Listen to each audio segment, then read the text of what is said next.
Halo, Assalamualaikum warahmatullahi wabarakatuh. Perkenalkan, saya Putri Rizkiah, akhiran NIM 0031. Nah, video ini untuk memenuhi tugas metodologi penelitian. Di sini saya menjelaskan pertemuan yang ke-14. Bab inti. Paparan data hasil penelitian dan pembahasan. Bab 4 berisi paparan data hasil penelitian, yaitu data-data yang diperoleh dari observasi, wawancara, maupun dokumentasi terkait objek material penelitian. Berikut ini contoh paparan data hasil penelitian yang berjudul Makna Simbolik Tradisi Larung Sesaji di Juwana Kabupaten Pati. A. Gambaran umum lokasi penelitian. Yang pertama, letak geografis. Desa Bajomulyo merupakan daerah pesisir yang mempunyai luas wilayah 5.593 hektar. Terletak di wilayah pesisir dengan ketinggian tanah 2 meter dari permukaan laut dan seterusnya. Sumber dokumentasi data monografi Desa Bajomulyo, Kecamatan Juwana tahun 2023. Yang kedua, struktur masyarakat. Keadaan demografis adalah suatu kondisi yang berkaitan dengan penduduk atau populasi. Penduduk yang bertempat tinggal di Desa Bajomulyo berjumlah ... dan seterusnya. Sumber dokumentasi data monografi Desa Bajomulyo, Kecamatan Juwana tahun 2023. Yang B. Deskripsi data penelitian. Dalam ulasan ini, peneliti akan menjelaskan hasil dari penelitian yang sudah dilakukan di lapangan, sebagaimana yang telah diuraikan dalam bab awal, yaitu dalam mengumpulkan data penelitian menggunakan metode wawancara, observasi, serta dokumentasi. Oleh sebab itu, dalam pembahasan ini penulis akan memaparkan secara terperinci dan sistematis tentang data-data yang diperoleh dalam penelitian. Yang poin pertama, prosesi pelaksanaan tradisi larung sesaji Desa Bajomulyo, Kecamatan Juwana, Kabupaten Pati. Berdasarkan observasi yang peneliti lakukan pada hari Jumat tanggal 5 Mei 2023, rangkaian prosesi pelaksanaan larung sesaji digelar pada bulan Syawal setelah Hari Raya Idul Fitri keempat. Belasannya yang biasanya dimulai sejak pagi hari. Tepat 1 hari sebelum larung sesaji, digelar pertunjukan wayang kulit di malam hari, menandai dimulainya upacara tradisi tersebut. Hal ini sejalan dengan apa yang disampaikan Bapak Supriyanto selaku perangkat Desa Bajomulyo.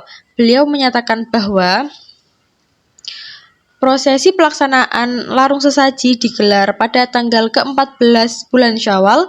Biasanya 1 hari sebelum larung sesaji digelar, pertunjukan wayang kulit di malam harinya. Rangkaian acara proses pelaksanaan larung sesaji diawali dengan pemukulan gong dan penyerahan selendang secara simbolis dibuka oleh bupati atau tokoh lainnya yang mewakilinya.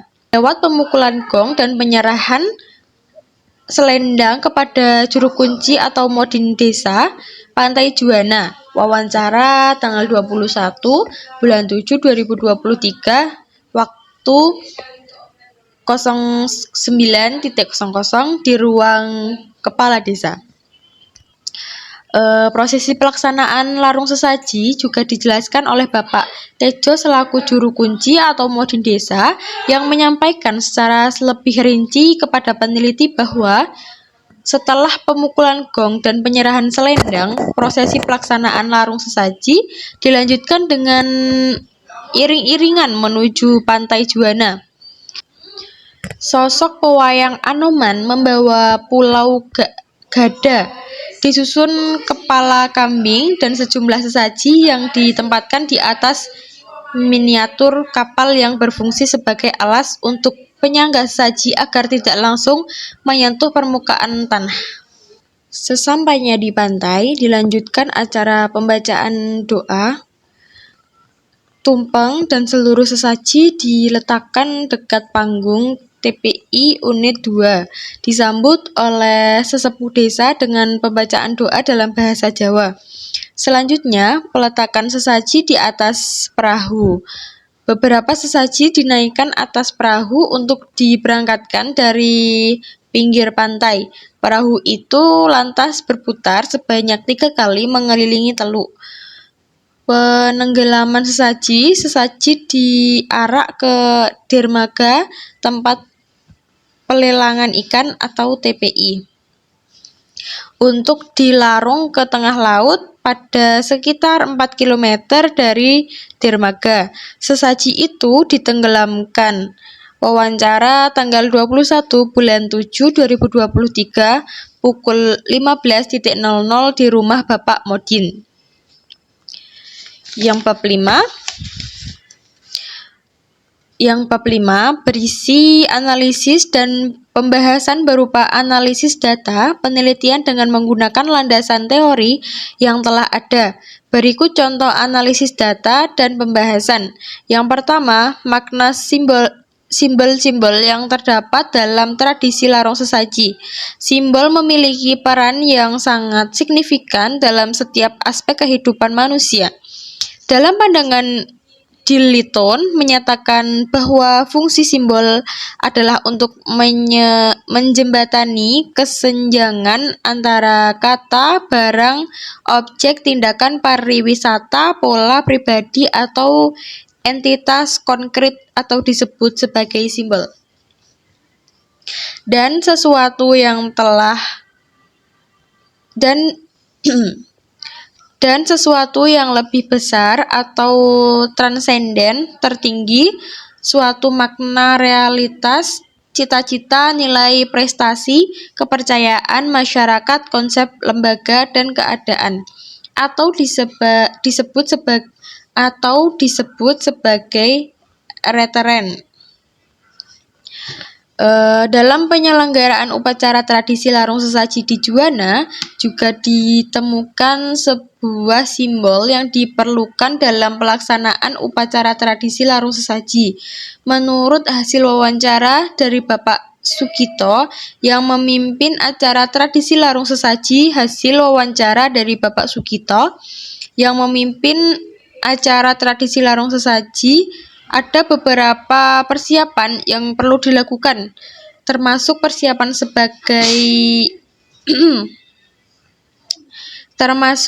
persiapan berbagai bahan yang digunakan dalam pelaksanaan larung sesaji yang memiliki makna simbolisme berdasarkan yang dianut oleh nenek moyang masyarakat Bajomulyo. Beberapa bahan yang perlu antara lain, yang pertama kepala kambing. Makna simboliknya sebagai wujud syukur kita kepada Sang Pencipta. Alasan penggunaan kepala kambing dalam acara larung sesaji yaitu sebagai simbol kekayaan masyarakat yang telah dihasilkan dari laut. Kambing diibaratkan sesuatu yang berharga di masa dahulu yang sudah didapat dari laut, dan seterusnya. Nah, kemudian ini yang dapat saya ambil dari materi tersebut. Paparan data hasil penelitian dan pembahasan. Paparan hasil penelitian adalah proses dalam penelitian di mana peneliti menyajikan hasil penelitian mereka, seperti temuan, analisis, kesimpulan, serta memberikan interpretasi mengenai apa yang ditemukan. Pembahasan di sisi lain adalah bagian dalam penelitian yang berfungsi sebagai catatan terkait dengan metode penelitian yang digunakan, seperti yang di sini itu wawancara, observasi, dan lain sebagainya. Nah, peneliti melakukan wawancara dengan informan untuk mengumpulkan informasi tentang topik penelitian. Setelah wawancara selesai, peneliti melakukan transkrip dari wawancara tersebut untuk mengenai hasil wawancara. Yang kedua, pengamatan. Peneliti melakukan pengamatan langsung terhadap fenomena yang ingin dianalisis. Peneliti melakukan pengamatan yang lebih berkaitan dengan subjek penelitian seperti mengikuti kegiatan tradisi larung sesaji tersebut. Yang terakhir itu dokumentasi. Penelitian melakukan dokumentasi tentang informasi yang dibutuhkan dalam penelitian seperti mengumpulkan berita, surat, dan lainnya. Dalam bab hasil penelitian dan pembahasan, peneliti harus menjelaskan makna terkait dengan temuan tersebut. Nah, dalam bab hasil penelitian ini harus menjelaskan makna terkait tentang tradisi larung sesaji tersebut yang peneliti temukan, menyampaikan kemungkinan apa saja yang terjadi, mengintegrasikan temuan peneliti ke dalam kumpulan pengetahuan yang telah mapan, memodifikasi teori yang ada atau menyusun teori baru, dan menjelaskan implikasi lain dari hasil penelitian termasuk keterbatasan peneliti. Hal ini akan membantu pembaca memahami hasil dari penelitian tersebut. Yang B, deskripsi data penelitian. Deskripsi data penelitian ini bertujuan untuk peneliti dan pembaca memahami informasi yang diperoleh dari penelitian, serta memberikan gambaran nyata dari responden atau data yang diperoleh. Nah, yang pertama itu kan penyusunan.